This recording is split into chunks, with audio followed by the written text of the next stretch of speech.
क्या रिज्यूम भेजने के बाद भी आपके पास इंटरव्यू के लिए कॉल नहीं आते हैं?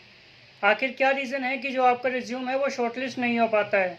आइए आज मैं आपको उन पॉइंट्स के बारे में बताऊंगा जिससे आप अपने रिज्यूम को शॉर्टलिस्ट करवा सकते हैं। जब भी आप किसी कंपनी में अपने रिज्यूमों को भेजें तो आपका जो रिज्यूम है अपडेटेड होना चाहिए, उस पर सारी चीज़ें क्लियरली मेंशन होनी चाहिए। जैसे कि आपका कॉन्टैक्ट नंबर, आपका एड्रेस उसमें मेंशन होना चाहिए, आपका जो एक्सपीरियंस है वो क्लियरली मेंशन होना चाहिए। अगर आपने किसी प्रोजेक्ट पे काम किया है तो किस प्रोजेक्ट पे काम किया है उसकी डिटेल्स उसमें मेंशन होनी चाहिए। अगर आपने कोई अवार्ड्स लिए हैं तो उसकी डिटेल्स मेंशन होनी चाहिए। अगर आपने कोई सोशली वर्क किया हुआ है तो वो आप उसमें मेंशन कर सकते हैं। अगर आप फ्रेशर्स हैं तो ये सारी चीज़ें आपके रिज्यूम में मेंशन होनी चाहिए, जिससे आपका जो रिज्यूम है वो अट्रैक्टिव लगेगा और सिलेक्शन होने के चांसेस जो हैं वो बढ़ जाएंगे। आप जिस भी कंपनी में जॉब के लिए अप्लाई कर रहे हैं तो सबसे पहले आपको ये मालूम होना चाहिए कि उस कंपनी में क्या ओपनिंग चल रही है, कौन सी प्रोफाइल के लिए चल रही है और उसकी जॉब डिस्क्रिप्शन क्या है।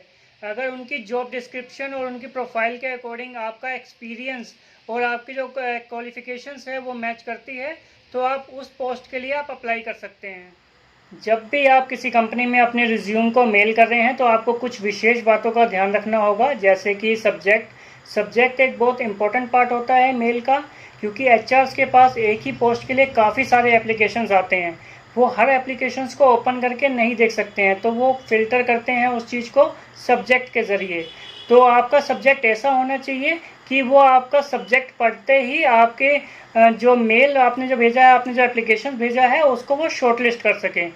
फिर सेकंड पॉइंट आता है डिस्क्रिप्शन का। डिस्क्रिप्शन में आप क्या मेंशन कर सकते हैं कि अपनी प्रोफाइल से रिलेटेड, अपने एक्सपीरियंस से रिलेटेड आप कुछ भी 4 लाइनें उसमें आप मेंशन कर सकते हैं। जैसे कि अगर उसमें मांगा हुआ है कि मेरे को बिजी सॉफ्टवेयर से रिलेटेड कैंडिडेट चाहिए तो आप उसमें मेंशन कर सकते हैं कि I have a good knowledge of busy software.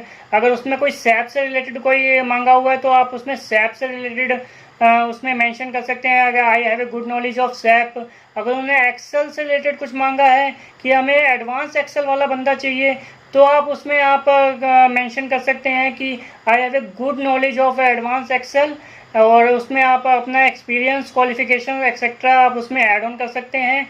जैसे कि अगर आप डिजिटल मार्केटर हैं और आपने कोई वेबसाइट बना रखी है तो उस वेबसाइट का लिंक आप उसमें मेल में उनको मेंशन कर सकते हैं। अगर आप ग्राफिक डिज़ाइनर हैं, सॉलिड वर्क अगर आप सॉफ्टवेयर सीखा हुआ है आपने, या ऑटोकैड सीखा हुआ है, या कैटिया सीखा हुआ है, या यूजीएनएक्स सीखा हुआ है, उससे रिलेटेड अगर आपने कोई पोर्टफोलियो अपना बना रखा है तो वो आप उसका अगर लिंक है तो वो लिंक आप उसमें मेल में आप दे सकते हैं। अगर आपने कोई पीडीएफ बना रखी है ग्राफिक डिज़ाइनर से रिलेटेड तो वो पीडीएफ आप उसमें मेंशन कर सकते हैं, जिससे जो आपके सिलेक्शन होने के चांसेस हैं वो 100% हो सकें। आइए अब अपनी मेल आईडी ओपन कर लेते हैं। यहाँ मैंने पहले से ही एक फॉर्मेट रेडी करके रखा हुआ है ताकि मैं आपको दिखा सकूँ कि किस तरीके से आपको एक मेल भेजनी चाहिए। यहाँ मैंने सब्जेक्ट में मेंशन कर रखा है application for the post of account executive. For example कि उनके पास 10 वैकेंसियाँ चल रही हैं, कोई सेल्स मार्केटिंग की है, कोई ऑफिस कोऑर्डिनेटर की है, तो वो सब्जेक्ट से देख के ही यहाँ पे फिल्टर कर सकते हैं कि मैं अकाउंट एग्जीक्यूटिव की पोस्ट के लिए अप्लाई कर रहा हूँ। तो मैंने डिस्क्रिप्शन में कुछ लाइनें मेंशन कर रखी हैं, जैसे कि dear sir and madam, I am responding your advertisement on naukri.com। मैंने जो आपकी एडवर्टाइजमेंट देखी थी naukri.com पे देखी थी। I am writing this mail to apply for your company account executive. मैं ये जो मेल लिख रहा हूँ वो अकाउंट एग्जीक्यूटिव की पोस्ट में अप्लाई करना चाहता हूँ आपकी कंपनी में।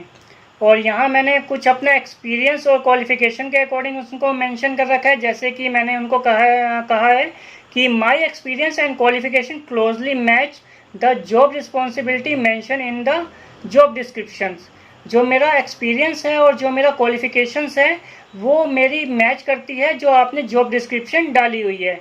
आई am a BCom graduate with a specialisation in computer science. मैंने ग्रेजुएशन कर रखी है और मेरे को कंप्यूटर साइंस से रिलेटेड काफ़ी अच्छी नॉलेज है। And 3 year experience of as an account executive at advertiser system. जो यहाँ मैंने मेंशन कर रखा है अपना एक्सपीरियंस कि मैंने 3 साल का एक्सपीरियंस है मेरे को, और किस कंपनी में मेंशन कर रखा है उसका नाम मैंने यहाँ पे मेंशन कर दिया।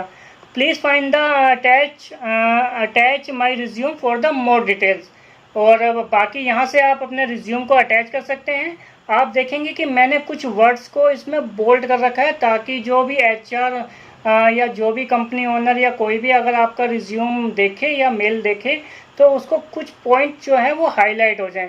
सबसे पहला पॉइंट कि मैंने आपकी एडवर्टाइजमेंट कहाँ देखी वो मैंने हाईलाइट कर दिया। मैं किस पोस्ट के लिए अप्लाई करना चाहता हूँ अकाउंट एग्जीक्यूटिव के लिए, वो मैंने इसमें मेंशन कर दिया कि मैं अकाउंट एग्जीक्यूटिव की पोस्ट के लिए अप्लाई करना चाहता हूँ, तो इसलिए मैंने अकाउंट एग्जीक्यूटिव की पोस्ट को इसमें हाईलाइट कर दिया।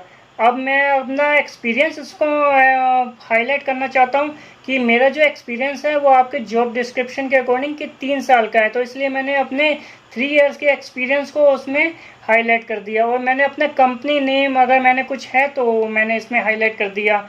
अगर आप डिजिटल मार्केटर हैं और आपने कोई वेबसाइट डिज़ाइन की है या किसी के लिए आपने काम किया है तो उसका लिंक भी आप यहाँ पे दे सकते हैं डिस्क्रिप्शन में।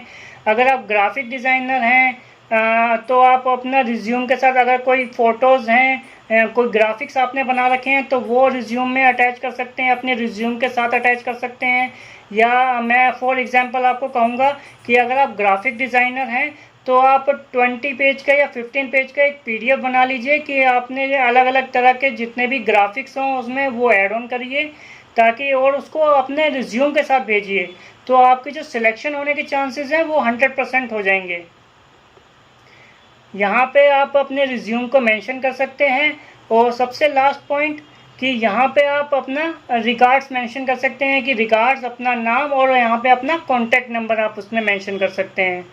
और यहाँ से आप अटैच रिज्यूम करके अपने रिज्यूम को अटैच कर सकते हैं। और अगर आपने कोई पोर्टफोलियो बना रखा है तो वो उसमें अटैच कर सकते हैं। अगर कोई लिंक्स वगैरह हैं तो वो उसमें आप ऐड ऑन कर सकते हैं। और इस तरीके से अगर आप कंपनीज़ में अपने रिज्यूम को मेल करेंगे तो एक बहुत अच्छा रिस्पांस मिलेगा आपको, और आपके जो रिज्यूम के शॉर्टलिस्ट होने के चांसेस हैं वो काफ़ी बढ़ जाएंगे। मैं उम्मीद करता हूँ कि आपको ये वीडियो पसंद आई होगी और आपको कुछ इससे हेल्प मिली होगी। और अगर कोई भी आप इंक्वायरी चाहते हैं तो हमें कमेंट बॉक्स में बता सकते हैं। Thank you so much.